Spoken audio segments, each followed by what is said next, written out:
ancient Greece, women could not own property.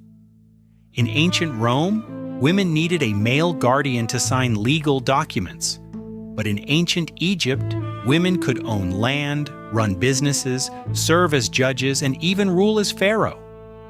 3,000 years before most civilizations gave women basic rights, Egypt had already figured it out. Under Egyptian law, women were considered legal equals to men of the same social class. They could own property, inherit wealth, and pass it to their children. They could initiate divorce and keep their own earnings. Women could bring cases to court and testify as witnesses. They could adopt children. They could write their own wills. In a world where most women had no legal identity at all, Egyptian women had nearly every right that men did. Around 2700 BC, a woman named Merit Ptah served as the chief physician at the royal court. She is the earliest woman known by name in the history of medicine, and possibly the earliest woman known by name in all of science.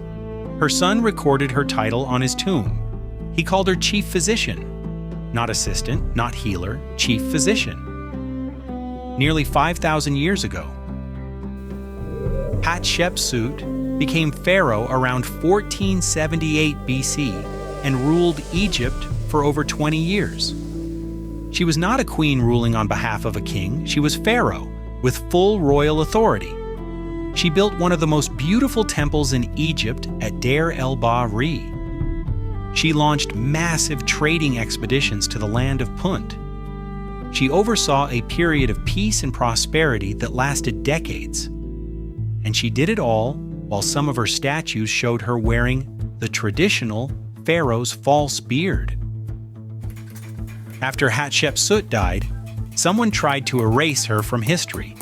Her images were chiseled off temple walls, her statues were smashed and buried, her name was removed from official king lists. For thousands of years it worked. Hatshepsut was nearly forgotten.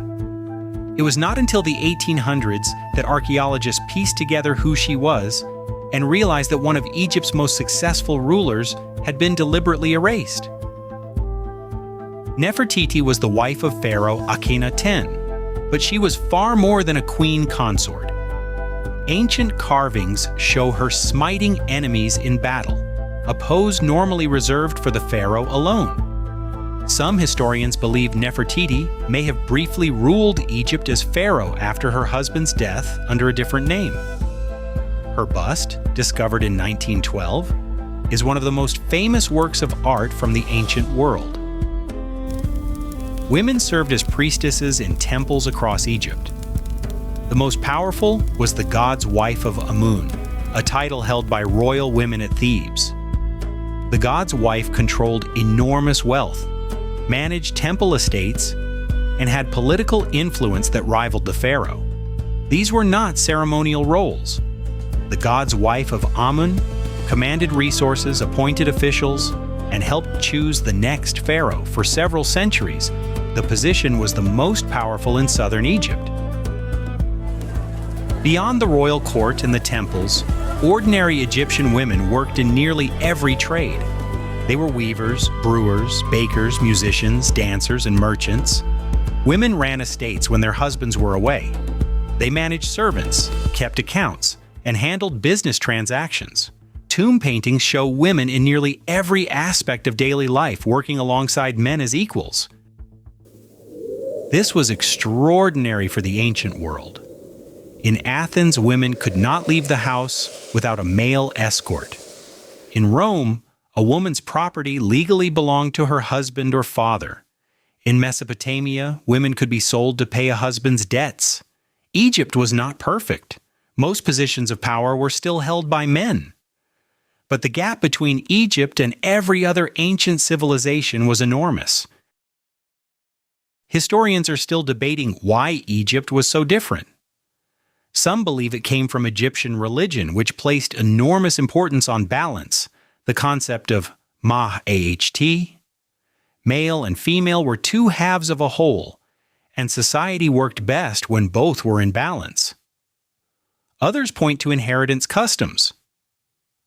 Property passed through the mother's line in many Egyptian families, which meant women held economic power from the beginning. 5,000 years ago, in a world where most women had no legal rights at all, Egyptian women owned property, ran businesses, practiced medicine, led temples, and ruled as pharaoh. They were written into history not as footnotes but as leaders, and for thousands of years the rest of the world did not catch up. And some would say it still has not. This was just one part of one civilization, but the ancient world is full of lost stories like this, entire chapters of history that were forgotten or erased. This is actually our final episode on ancient Egypt, but Lost Genius is just getting started. Next time we begin a brand new civilization. Subscribe so you don't miss it.